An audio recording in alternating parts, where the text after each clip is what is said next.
I'm tuned to E flat, but I'm going to refer to everything as though I were tuned to E. So A, or E.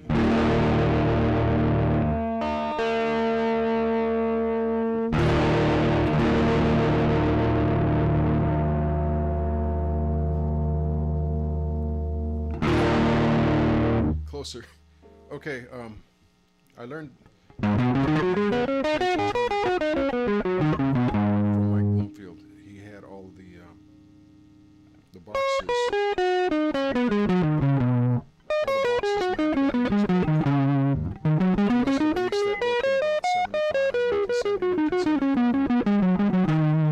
Anyway, he was a big deal. I think he might have been in Paul Butterfield Blues Band. Man, I don't even know, but I owe Mike Bloomfield, I owe you a big debt of gratitude, because you're the one who got me into these pentatonic boxes, and you taught me the string bends and the rock cliches. So the thing is, you learn this box, and then you want to extrapolate that, the 5 notes. A, C, D, A, C, D, E, G, A, C, D, E, G. You want to extrapolate that over the entire fretboard and learn all your boxes, which leads to rock cliches. Now, I think the most important thing in playing old school rock or blues is to be aware or cognizant of what your string bend is doing, where you are with the note. Now, to do our most basic rock cliche, we go. We want a one-step bend with the 7th fret on the G string.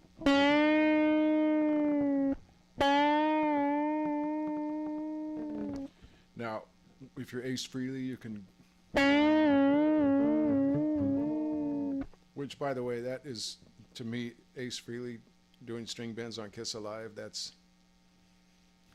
it's a really big deal. I think the guy was really naturally talented, and then the rock star thing hit him like a freight train, and he just, well, when you're doing that well, I suppose you don't need to strive so much. I don't know what that's like. I'm just imagining what might have happened to him, but man, that guy had a vibrato.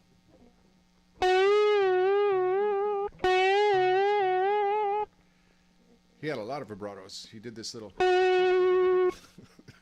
thing too. Anyway, love the playing of Ace Frehley, and it does have to do with string bends. You need to be aware, my opinion, a player needs to be aware of what their string bend is doing. And I've heard these kind of grunge and string bender, shoegazer bands, they're kind of like, they do this same bend and they kind of go,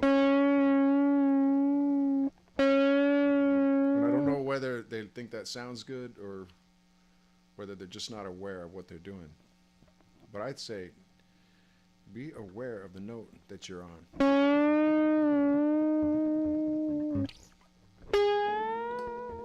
When you're up here on the 14th fret on the A note, you got to bend a step and a half to stay within the pentatonic. Which is one of the reasons I tuned to E flat, because when I was a kid and I was tuned to E all the time and I did this bend, I broke the string a lot. I actually stopped doing that bend, but stayed tuned into E for years and years. And then sometime after 2000, the year 2000, I started going in different directions with tuning. And I was in A, B flat, B, C for a long time, 4 or 5 years probably. And then just last summer or thereabouts, I realized, you know, you can bend pretty well. Like you can bend 2 full steps.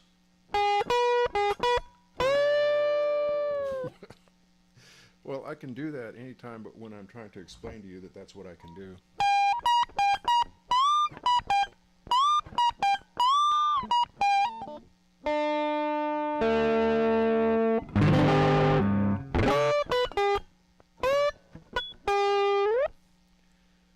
You get the idea. That's a 2 full step bend, and I have a pretty good, I would place a pretty good wager that if you were doing that tuned to E, that you could break your string. Oh, as it is, I'm just putting the guitar out of tune.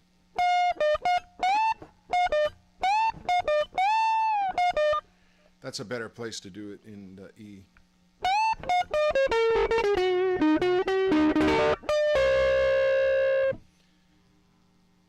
It's a two-step bend on your high E string.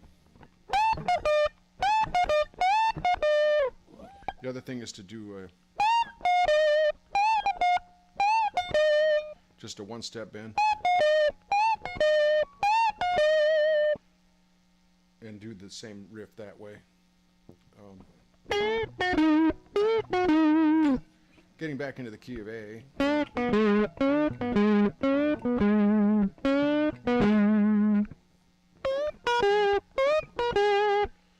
Okay, enough of that. You can do that with a two-step bend and a little bit of chicanery, or so to speak. But you can do it straight up, you know.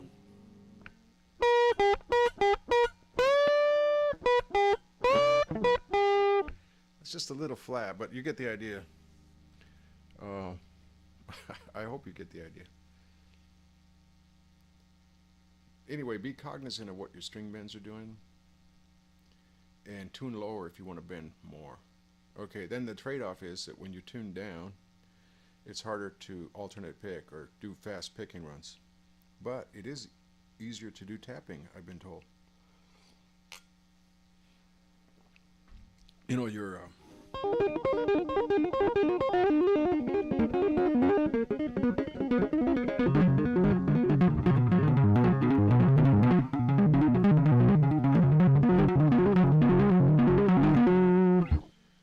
that sort of thing is easier with looser strings. That's what I've been told. It seems to actually hold true. But doing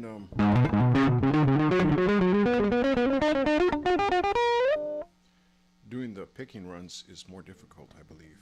The looseness makes it harder to, I don't know, dig in, if dig in is the right word, right set of words.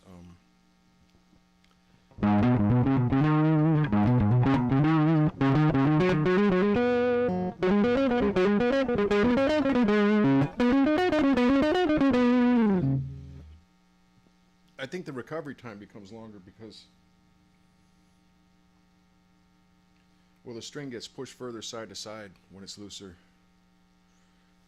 So for the string to get back to its natural position, it takes just that tiny millisecond, 5 milliseconds, whatever more.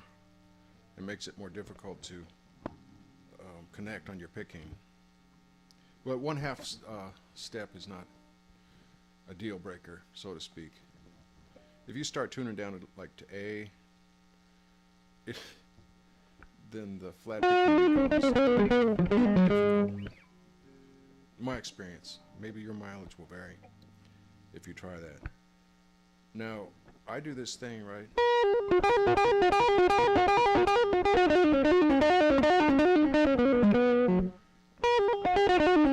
It's what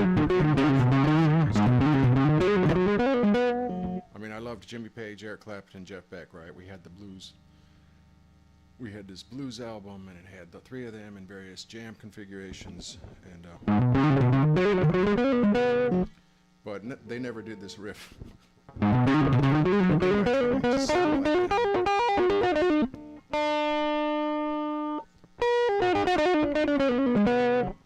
In trying to sound like them, I came up with a riff.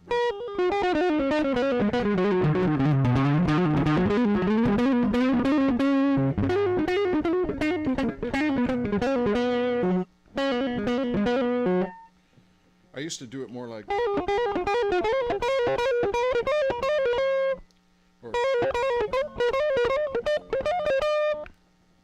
but I think I lost my chops a little bit at some point. I had this little slide.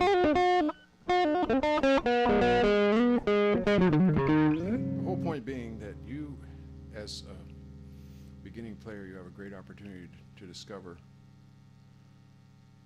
what works for you as far as these patterns, and how you riff out on your pentatonics or whatever diatonics when you get there. But this is what I do. And I'm saying that you can find your own too. I can put that in a song. This is what I did, what I do, and I'm saying you can find your own too. But seriously, what works for you, like as a player, especially as a beginner, you're like a blank slate.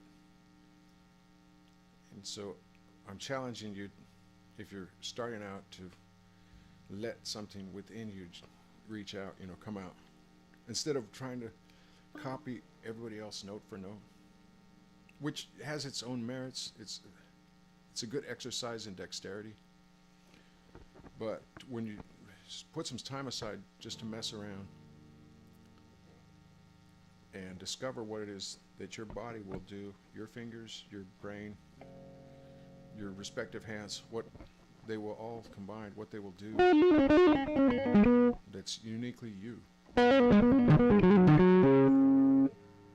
And then you'll have your own style. But the main thing I wanted to stress with this pentatonics lesson is, okay, you learn your...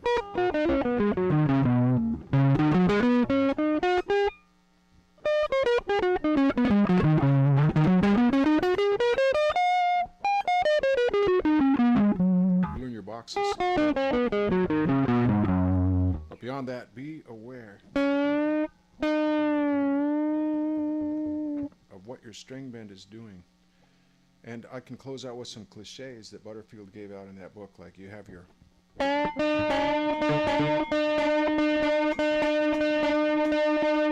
Generally for that one, you want the two strings to...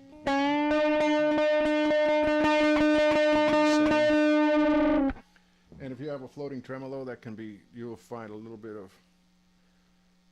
that's a little bit problematic, because as you're tightening the one string, the other strings are just going a little bit flat, which is one reason I don't like floating tremolos.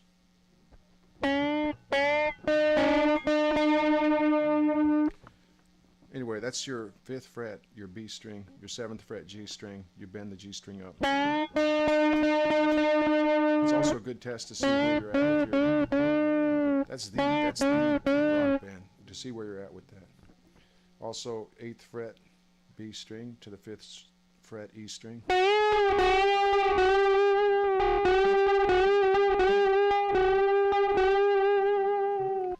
And then you got your...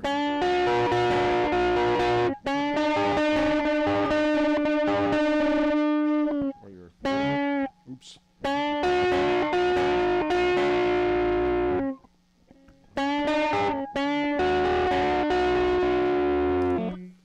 Oh, real quick, what if you're in E?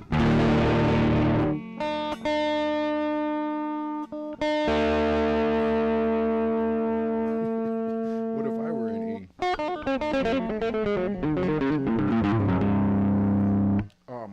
And you're doing this, right? Well, how about...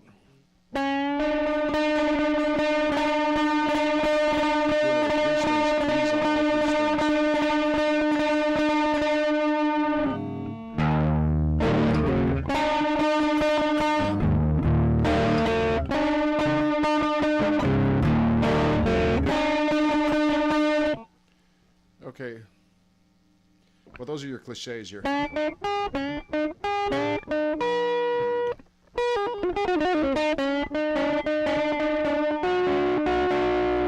be honest, I never really used this one. But I like this. Which is basically like a C.